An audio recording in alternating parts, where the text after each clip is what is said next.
If you're a targeted individual and you're wondering, how come no one is helping me? How come no one believes me? The people who believe me aren't doing anything to help me. And when I try to tell people, often they won't even listen to me. They won't even hear me out. It isn't because people don't care about you, people don't like you. There's a very specific reason or reasons as to why no one is doing anything to help you.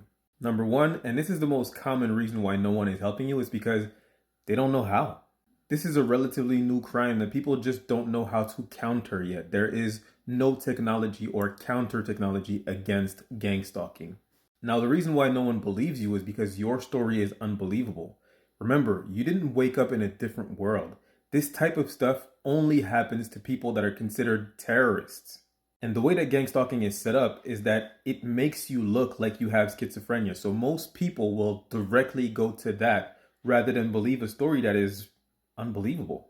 Now, the most important reason why people don't believe you or don't help you or don't even want to hear you out is because subconsciously you are shaking their view of the world. It's very hard for people to listen to your story and not relate it to themselves. Everybody sort of has an idea of what the world is, being that yes, there is danger in the world, but if I do the right things, if I make the right decisions, if I don't involve myself in things I shouldn't, I should be relatively safe, especially in the comfort of my own home, right? What you are basically telling people and what they are understanding subconsciously is that you are not safe anywhere for any reason. You can be a target of this. This can happen to anyone. You don't really have to be a danger to society. You don't have to be a terrorist. You don't have to be a criminal for the system to start chewing you out. In other words, you are attacking the worldview of other people, and their subconscious is rejecting what you are telling them because it's too scary.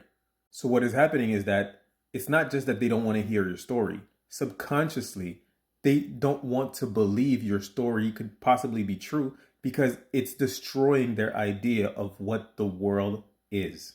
I don't know about you, but in my case, there are a lot of people in my life that always had my back. And when I tell them this story, they either don't believe me or they don't want to hear it. And I took it personally at first. But when I started thinking about it and really putting it together as to why is this happening? How come the people that usually have my back are completely disregarding my situation as if it isn't really happening or as if it doesn't matter? These people care about me. These people love me, truly. These people have been there for me in my life in situations where I never thought that they would be there for me over and over. But when I come to them and I need some kind of emotional support, some kind of help, they're just not there. And I had to come to the realization that the reason why they're not there for me is because this is too scary to accept. And with that being said, I understand, I get it, and I forgive them. I know these people care about me. I know these people love me. But what I'm asking them is too much to handle. So I have to let go. And in doing so, I'm saving myself a lot of pain. And I want you to do the same. The situation of being gang stalked is painful enough. It's torture after torture after torture constantly, and it never ends. By holding on to the idea that someone is going to come rescue you, or the people that have not been showing up for you in this situation are suddenly going to change their mind and show up for you, it's first of all, it's not going to happen, and it's only going to hurt you further.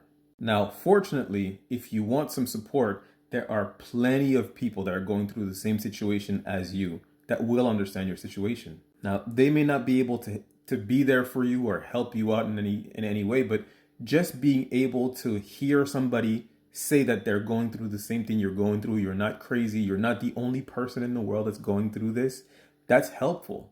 Now, I don't advocate for constantly looking for outside validation, but it does help to know that in this suffering, I am not alone. I really hope this message helps you today. Always remember, you deserve mercy, you deserve grace. Love yourself first, always. This is the War Against Narcissism, guys. Salute.